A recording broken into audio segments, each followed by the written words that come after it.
Okay, so you ready to dive into this one? Oh, you know I live for this stuff. Hit me with it. All right, so we're talking ancient prophecies, end of days, the works. Buckle up, everybody. And the wildest part is, this all stems from uh, the Book of Enoch. There it is. Yeah. Yeah, not exactly your typical Sunday school material. Not at all. Yeah. And that's what makes it so fascinating, right? Like, it's this book that most people haven't even heard of. Totally. And even if they have, it's like this mysterious text shrouded in like whispers and speculation. Right, like it didn't quite make the cut for the official book club, but everyone's sneaking a peek anyway. Exactly. Which you gotta admit just adds to the whole mystique. Oh, absolutely. So for those who maybe missed that memo, what's the deal with the Book of Enoch? Why is it different? Well, the big thing is it's what's called apocryphal, meaning... Wait, apocryphal. Like, it's got a secret twin brother running around. Not quite. Think of it more like early religious scholars had their doubts. Oh, like some ancient peer review process, and Enoch got like a revise and resubmit. Basically. They couldn't quite agree on if it was legit or not, so it kind of got sidelined. Interesting. So how does this whole doomsday connection come into play? So that's where the source material you sent comes in. Okay, because we got this outline, right? And it's basically 10 bullet points of Enoch predicts. You got it. Someone out there is connecting those ancient docs straight to our modern-day headlines. Okay, see, now that's what gets the anxiety brewing. Because, let's be honest, some of those headlines, yikes. Tell me about it. It's Yeah. enough to make anyone want to start hoarding canned goods. Right. But before we build that bunker, maybe we should pump the brakes and, I don't know, actually read the prophecies. Exactly. Because context is everything. Maybe Enoch wasn't predicting the future, but reflecting on his own time. Which, spoiler alert, probably wasn't all sunshine and rainbows either. Bingo. Every generation thinks they've got it the worst, but history's got a way of repeating itself. Okay, so how about we tackle these prophecies, not as guarantees, but like conversation starters. I'm game if you are. Where do you want to start? Let's get real with what's on everyone's minds these days, like Yeah. every day. Bad leadership, corrupt systems. Oh, so basically the news cycle in a nutshell. Pretty much. And wouldn't you know it, Enoch had something to say about that too. We're talking prophecies like corrupted leaders, days of no mercy. Oh, yeah. And don't forget that spicy one, the Watcher's influence, making a comeback. Okay, so starting with corrupted leaders, I mean, come on. Is there any other kind of leader? Well, it's funny you should say that because Enoch goes all in on this whole power corrupts thing. Oh, I bet. Like, what kind of dirt does he dish on these ancient bigwigs? It's less about specific scandals and more like this deep-seated fear that the people in charge, they stop caring about, well, the people. Oh, so basically, same stuff, different millennium. Sadly, yeah. It's like that old saying, the more things change. The more they stay the same. Yeah. Yeah, I feel that. But come on, this Watcher's influence thing. Now, that's some next-level stuff. Right. It's like straight out of ancient alien theories.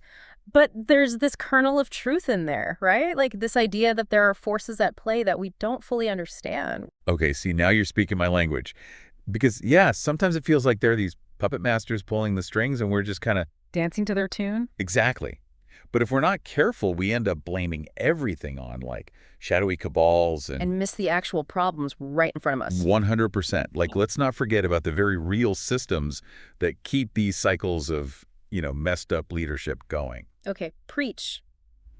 Because systems, those we can actually do something about, For real.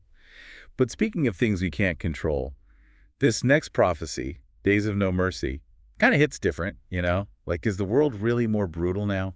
Or just more in our faces? That's the question, isn't it? I mean, Enoch doesn't hold back on the doom and gloom. But here's the thing. Every era has its darkness. It's just that our awareness of it changes. Oh, for sure. Yeah. That, like, social media alone is like this fire hose of, everything terrible all the time. Exactly. So it's easy to feel like, oh, this is it, the worst it's ever been. But zoom out a bit, look at the bigger picture, and you realize humanity's been through worse, and somehow we're still here. Okay, that's oddly comforting. Yeah. But also kind of terrifying. Right. It's like, congrats, you survived the plague, now deal with feudalism. Exactly. Yeah. Okay, so we've covered the leadership woes, the societal anxieties. You ready to get really weird? Bring on the weirdness. All right, because Enoch apparently had a lot to say about what's happening up in the sky, like stars falling from the sky, unnatural phenomena. Classic attention grabbers, those. Oh, absolutely. But also, like, deeply unsettling on a cosmic level. Totally. And in Enoch, those falling stars, they're not about astronomy, they're about upheaval. Like, the old world is literally falling apart. Oh, I feel that. Like the old certainties, the things we thought we could count on. Gone. And in their place. Chaos. At least that's how it was felt back then. And let's be real, that vibe still tracks today. I mean, look at this outline. It connects falling stars to collapsing countries, failing systems. It's heavy stuff. Heavy, for sure. And yeah, we can't ignore the very real issues happening right now. The power shifts, the distrust. See, that's the thing. It's like this prophecy almost makes too much sense, you know? It's almost too easy to connect the dots, get spooked, and call it a day. But what if we're looking at it all wrong? Okay, now you have to elaborate on that because I am both intrigued and slightly terrified. Good. A little fear keeps things interesting. But seriously, what if those falling stars aren't the end, but a beginning? Oh, okay, mind blown. Like a cosmic reset button? Exactly. Out with the old, in with the, well, something new. It might be messy, it might not be pretty, but it is style changed. Okay, I'm vibing with this whole cosmic reset thing a lot more than the impending doom thing, I'm not going to lie. Yeah. But speaking of things that make you go, what about this unnatural phenomena prophecy?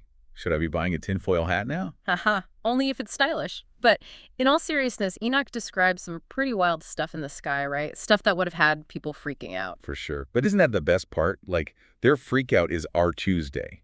What was a divine omen back then is now like a trending topic on Twitter. Right. Which just goes to show the way we interpret the world, totally shaped by our own time and place. Oh, 100%. We see what we expect to see, whether it's angels, aliens, or, a really weird weather balloon. And that's why we got to keep questioning, got to keep digging for the facts even, or especially when it comes to the unexplainable. Love that. Curiosity over conspiracy theories, always. But okay, we've got to address the elephant in the room, the big kahuna of end times prophecies, Judgment Day. The ultimate deadline. And this outline doesn't shy away from it, does it? Not at all. It's like, Enoch predicted it, folks, and spoiler alert, we might be living in the sequel. Catchy tagline, for sure. But here's the thing about judgment. What if it's not some far-off event? Don't stop there, you're killing me. What if it's not? Already happening. Every single day. Whoa. Okay, break that down for me. Think about it. Every choice we make, every action we take, it's like we're constantly judging ourselves and shaping the world around us. Okay, I can see that. It's less about some divine gavel slam and more about, like, personal accountability, living with the consequences, good or bad. Bingo! Whether the world ends in fire or ice or, a really bad Tuesday, the question is, how do we want to show up? Now, those are some deep dive worthy questions right there. So to our amazing listeners, we've gone from corrupt leaders to falling stars to the ultimate judgment. Talk about a roller coaster. Right. But hopefully what you're taking away is this, the Book of Enoch. It's not a crystal ball. It's more like a really warped ancient mirror. Exactly. It shows us ourselves, our fears, our hopes, and maybe even a path forward. So until next time, keep asking questions, keep exploring, and as always, happy deep diving.